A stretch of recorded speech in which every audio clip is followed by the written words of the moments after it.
We know they have a problem. We want to help them solve that problem. Priesthood Dispatches. He's the man. It's awesome, funny, random, doesn't make any sense, but it's good. Hi everyone, welcome back to the channel. Trigger warning, Gordon B. Hinckley is about to boil piss on an industrial scale. Last week I uploaded a video of Gordon B. Hinckley to my TikTok, and yeah, let's just say TikTok didn't like it.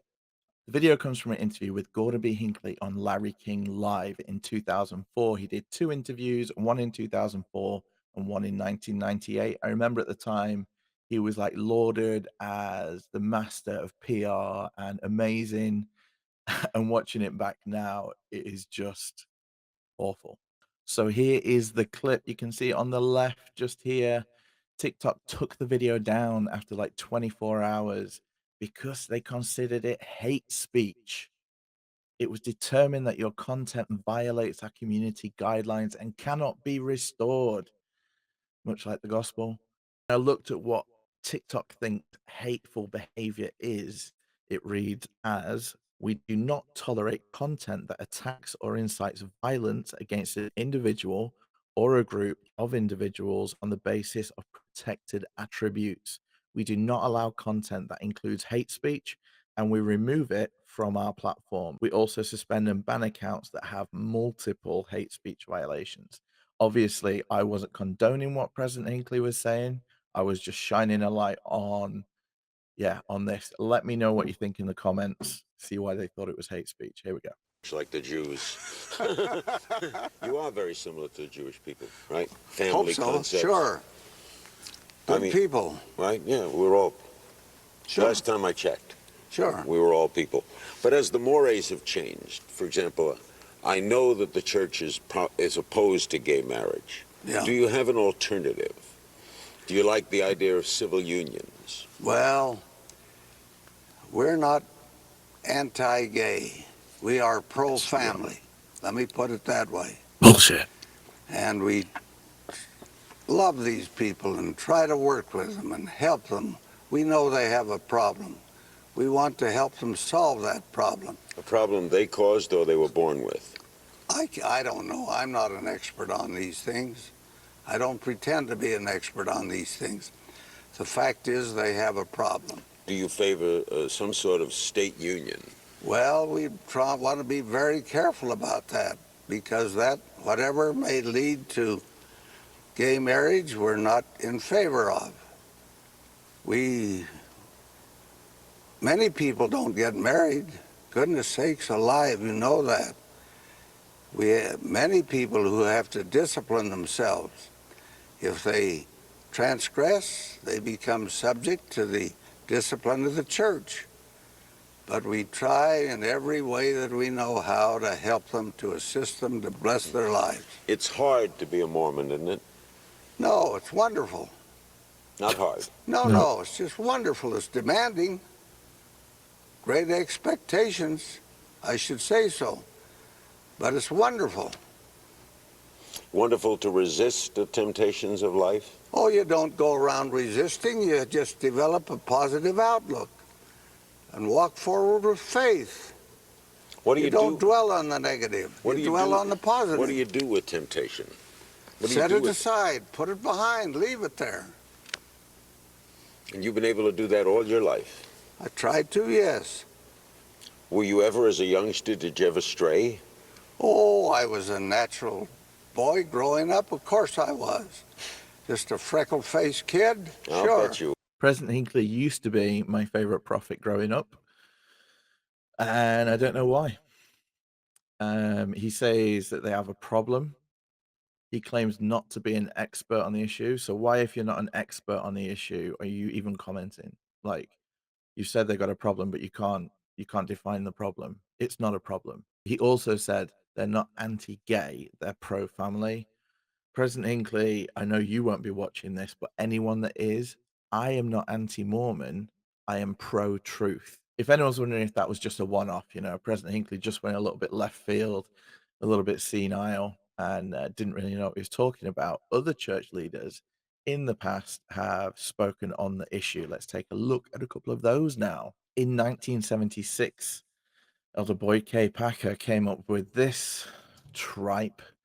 While I was a mission president, on one occasion, a missionary said he had something to confess. After patient encouragement, he finally blurted out, "I hit my companion."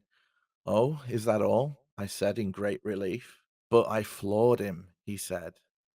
After learning a little more, my response was, "Well, thanks. Somebody had to do it, and it wouldn't be well for a general authority to solve the problem that way. I am not recommending that course to you, but I am not omitting it." That quote comes from Young Men Only, which was a pamphlet that the church put out. And here, Elder Packer is discussing homosexuality. And the context behind this is that the victim was gay, and the companion hit him, and Elder Packer, when he was a mission president, said, "Well, someone had to do it." From the same pamphlet, there is a falsehood that some are born with an attraction to their own kind, with nothing they can do about it. They are just that way and can only yield to those desires. This is a malicious and destructive lie. While it is a convincing idea to some, it is of the devil. There may be members out there that want to defend this as being, oh, that was old thinking, that was back in the day, presentism and all that. But we're judging prophets, seers, and revelators. We're judging them by the eternal standards of God. Presentism doesn't count for prophets, seers, and revelators when they claim to speak for God, because God is the same yesterday, today, and forever. So what he tells his prophets, seers, and revelators should be the same yesterday, today, and forever. There will be those that say, we don't listen to dead prophets, we listen to the living prophets. So let's hear from one of those living prophets, shall we? President Oakes, currently a member of the First Presidency of the Church of Jesus Christ of Latter-day Saints. What a stand-up guy. On August the 7th, 1984, speaking on the rights of homosexuals, he gave us this nugget. "I would also be desirable to permit employees to exclude homosexuals from influential positions in the media, literature, and entertainment, since those jobs influence the tone and ideals of society." Just let that sit for a moment. One more from him. Speaking in 1974, Dallin H. Oakes. "First, I believe in retaining criminal penalties on sex crimes such as adultery, fornication, prostitution, homosexuality, and other forms of deviant sexual behavior." At the time he said this, he was president of BYU. This was the guy that was shaping the lives of Mormon's best and brightest at BYU. This was the guy who recently denied that there was electric shock treatment for homosexuals going on at BYU under his tenure. Now, who do you believe?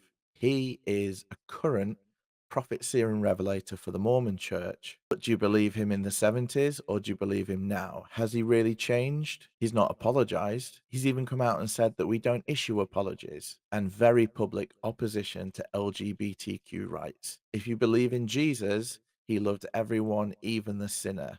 These are not loving words. Okay, that's it from me today. It was a little bit heavy, I know, but it really annoyed me. And it really annoys me that the church goes on about being so accepting when for decades they have been anti-LGBTQ rights. And secretly, these guys will still be anti-LGBTQ rights. It's only that they know they look bad that they're starting to come around, because the world has woken up to the fact that being LGBTQ is not a problem. As the world progresses, cultures change. They go here, and then we go here. And then they go here, and we go here.